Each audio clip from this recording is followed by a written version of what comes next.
When most people think of Jewish life in America, they think of New York City. They picture the deli, the synagogues, and the Yiddish conversations on the Lower East Side. But here is what almost nobody knows. The very first Jews to set foot on American soil were not from Eastern Europe. They did not speak Yiddish. They came from Spain and Portugal, via the Ottoman Empire and the Caribbean. They spoke a language called Ladino, and they built communities that still exist today. Communities most Americans have never seen and would never recognize as Jewish at all. These are 10 American cities where Sephardic Jews built a world most Americans never see. Now let us begin. Number 10, we start our countdown in a place you would never expect to find one of the most vibrant Sephardic Jewish communities in the United States. Seattle, Washington, the Pacific Northwest, land of rain, coffee, and tech giants. Not exactly where you would look for descendants of the Spanish Inquisition. But since World War I, Seattle has had the largest percentage of Sephardic Jews compared to the total Jewish population of any major American city. It began in June of 1902 when two men named Solomon Calvo and Jacob Polakar arrived in Seattle from Marmara, Turkey. 2 years later, Nissim Al-Hadef arrived from the Isle of Rhodes in Greece. These men found each other in a Greek coffee house in downtown Seattle, and when they began to speak, something remarkable happened. They discovered they all spoke the same language, Ladino, the ancient form of Spanish that Sephardic Jews had carried with them for 500 years since their expulsion from Spain in 1492. Word spread quickly. More families came. By the end of the 1930s, Seattle had 3 Sephardi synagogues, 2 Jewish schools, and a Ladino theater troupe performing plays in medieval Spanish. The community gathered to dance, to sing, to smoke water pipes, and to eat delicacies like bulimas, bizcochos, and burekas. These recipes trace back to the Ottoman Empire. Today, Seattle is home to roughly 4,000 Sephardic Jews. It is the 3rd largest community in the United States after New York and Los Angeles. And something extraordinary is happening here. The Ladino language, which linguists feared was dying, is enjoying a worldwide revival. Much of that revival is centered right here in Seattle. The University of Washington now runs a dedicated Sephardic studies program, bringing this ancient tongue into the classroom for a new generation. A community that kept an ancient Spanish dialect alive for 5 centuries in the Pacific Northwest is remarkable enough. But travel across the country to a small seaside town in New Jersey, and you will find something even more unusual. Number 9. Deal, New Jersey, a tiny borough on the Jersey Shore. Population around 750 in winter, but when summer arrives, something extraordinary happens. The population swells more than tenfold to over 6,000. Mansion after mansion fills with families. Luxury cars line the streets, and almost everyone you see belongs to a single community, Syrian Jews from Brooklyn. According to census data, roughly 16% of Deal residents identified as having Syrian heritage. That is the highest percentage of Syrian Americans in any municipality in the entire country. The community calls Deal by a different name, Brooklyn South. This is not your typical beach town. Forbes listed Deal as the most expensive zip code in all of New Jersey in 2024. The median home price exceeded $3.7 million. Oceanfront estates feature Mediterranean architecture, private pools, and security gates. The approximately 1,000 families who stay year-round have built a dozen Orthodox synagogues, several religious schools, and a wide selection of kosher restaurants serving dishes you would find in Aleppo or Damascus. The first synagogue was established here in 1973. In the Syrian Jewish community, the synagogue is not just a place of worship, it is the center of social life. The birth of a child, a bar mitzvah, a wedding anniversary, all are marked by receptions and luncheons held after Shabbat morning services. The community gathers, the community celebrates, the community endures. A Syrian Jewish enclave where homes sell for millions and the population swells each summer is a world apart. But the Syrian Jews of Deal came from somewhere, and that somewhere is a Brooklyn neighborhood most New Yorkers have never heard of. Number 8. Gravesend. A neighborhood in southern Brooklyn that most tourists never visit. No trendy restaurants, no art galleries, just tree-lined streets, modest brick homes, and one of the most tightly knit communities in all of America. The first Syrian Jews to arrive in the United States were Jacob Dweck and Ezra Sitt, both from Aleppo. They sailed from Liverpool, England on July 22, 1892, aboard a ship called the Germania. Emigration to New York began in earnest around 1907.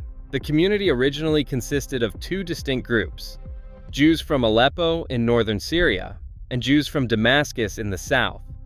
Each brought their own traditions, their own melodies, their own recipes. Today, the flagship synagogue is Congregation Shari Zion on Ocean Parkway. Constructed in 1960, this massive building drew the community to Gravesend throughout the 60s and early 70s. According to a recent demographic study commissioned by the UJA Federation of New York, there are 38,000 Syrian Jews in the New York City region. Walk these streets and you will notice something unusual about the houses. Modest homes have been torn down and replaced with large, upscale, single-family properties. 3 stories, ornate facades, far grander than you would expect for this neighborhood. The reason is religious. Observant Jews cannot drive on Shabbat. They must walk to synagogue. So homes within walking distance of Shari Zion became extraordinarily valuable. Families purchased modest houses near the synagogue, demolished them, and built new homes worth millions of dollars. From Brooklyn's Syrian Jews, we travel 3,000 miles west to discover a Persian Jewish world that transformed one of the most famous addresses in America. Number 7. Beverly Hills, California. When you think of this city, you think of Rodeo Drive, movie stars, palm trees, and sports cars. But here is what most people never realize. Approximately 20% of Beverly Hills residents are of Iranian descent, and the majority of them are Jewish. After the Iranian Revolution of 1979, roughly 30,000 Iranian Jews fled the Islamic Republic and settled in Beverly Hills and the surrounding Westwood area. The concentration became so significant that locals began calling a section of Westwood by a different name, Tehrangeles. This is a Jewish world most people have never encountered, not the Ashkenazi Eastern European tradition that shaped New York. This is Persian, Iranian, a distinct culture with its own food, its own music, its own traditions of faith and family. The Nessa Synagogue was established in 1980, just months after the revolution, to serve this new community of exiles. It was founded by Rabbi David Shofet. His father, Yedidia Shofet, served as the chief rabbi of Iran from 1922 until 1980. The impact on Beverly Hills has been profound. In 2007, election ballots began to be printed in Persian.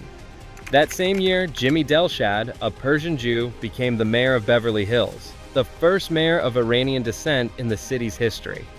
An estimated 82% of Iranian Jews in Los Angeles are self-employed. They own businesses and they run real estate empires. They built a community from nothing after losing everything. The Persian Jews of Beverly Hills arrived fleeing revolution, returned now to the American South, to a city where Sephardic Jews arrived nearly 3 centuries ago. They helped birth something that would reshape Jewish worship forever. Number 6. Charleston, South Carolina. Spanish moss hangs from live oaks, antebellum mansions, the scent of magnolia in the humid air. This is one of the oldest cities in America, and it holds a secret that most visitors never discover. The first documented Jew in Charlestown was a Spanish translator who arrived in 1695. The earliest Jewish settlers came from either England or from English colonies in the Caribbean. Having founded their congregation in 1749, they established what would later be claimed as the first Reformed synagogue in the United States. The congregation was named Kahal Kadosh Beth Elohim, the Holy Congregation House of God. It began as an Orthodox community founded primarily by Sephardic immigrants. By the end of the 18th century, Beth Elohim had become the largest Jewish community in the entire nation, with a membership of 500 people. Almost 24 men of Beth Elohim served in the War of Independence. Among them was Francis Salvador, who became the first Jew to serve in an American legislature. Killed shortly after the signing of the Declaration of Independence, Salvador was also the first Jew known to die in the Revolutionary War. But Charleston's most profound contribution to Jewish history came in 1824. 47 congregants signed a petition asking to change the traditional Sephardic Orthodox liturgy. They requested shorter services, English translations of the prayers, and sermons delivered in English. This was revolutionary. This was the birth of Reform Judaism in America. The present Greek Revival Building, constructed in 1841, is the second oldest synagogue building in the United States and the oldest in continuous use. Charleston's Sephardic Jews helped birth Reform Judaism, and they died fighting for American independence. But travel further south to Georgia, and you will find a community that arrived even earlier and still possesses something extraordinary. Number 5. Savannah, Georgia. The charming coastal city with cobblestone streets and squares shaded by ancient oaks. Here stands Congregation Mickve Israel, America's third oldest Jewish congregation and the oldest in the entire American South. The founders arrived in Savannah in July of 1733 aboard a ship called the William and Sarah. It was the largest group of Jews to settle in North America during the entire colonial period. 41 passengers disembarked that day. 34 of them were Sephardic Jews. The remainder were Ashkenazic Jews of German descent. The vast majority of these Sephardic colonists had survived the Spanish and Portuguese Inquisitions. They had been forced to live as crypto-Jews, families who publicly pretended to be Catholic but preserved their Jewish identity in secret. Lighting Shabbat candles behind shuttered windows, teaching their children Hebrew prayers in whispers, practicing their faith at the risk of torture and death. And when they fled across the ocean to Georgia, they brought something with them, a Sefer Torah made of deerskin. This sacred scroll had likely been created by crypto-Jews in Spain or Portugal. Today, it is on display in the congregation's museum. It is considered the oldest complete Torah in America. Congregation Mickve Israel was also the first Jewish community to receive a letter from the President of the United States. In response to a congratulatory letter, President George Washington replied to Levi Sheftal in Savannah. The current building is the only neo-Gothic synagogue in all of America. Its spires reach toward the sky like a medieval cathedral, a building unlike any other synagogue you have ever seen. Savannah's Jews carry a Torah made of deerskin, created by crypto-Jews who hid their faith from the Inquisition. But there is one American city where Sephardic Jews did not simply arrive. They received a letter from George Washington himself, a letter that would define religious freedom for centuries to come. Number 4. Newport, Rhode Island. A small New England town that once rivaled New York as a center of colonial commerce. Wealthy merchants, a busy harbor, ships arriving from Europe and the Caribbean. And in 1762, a building was dedicated that still stands today as the oldest synagogue in the United States. Touro Synagogue. The congregation was founded in 1658 by Sephardim, descendants of Marranos, who had fled the Inquisition in Spain and Portugal. The first Jewish residents of Newport, 15 Spanish Jewish families, had arrived that same year. They likely came via Curacao, home to the oldest active Jewish congregation in all the Americas, dating back to 1651. Walk inside Touro Synagogue and you will notice something unusual beneath the raised platform where the Torah is read, a trapdoor. No one knows exactly what it was for. Some say it was a hiding place. Others say an escape route. Either way, it stands as a symbol of the fear and apprehension these refugees carried with them. Centuries of persecution, generations of hiding, the trauma embedded in the architecture itself. But in America, they found something different. In 1790, President George Washington sent a letter to the Hebrew congregation in Newport. His words would echo through centuries of American history. He wrote that the new nation would give to bigotry no sanction, to persecution no assistance, Touro Synagogue was declared a National Historic Site in 1946. It is the only surviving synagogue building in the United States dating to the colonial era. A profound symbol of religious freedom and a promise that America would be different. George Washington's letter to Newport's Jews established a principle of religious freedom that would echo through centuries. But the very first Jews to arrive in what would become the United States landed not in Newport. They landed in a Dutch colony that would one day become the largest city in America.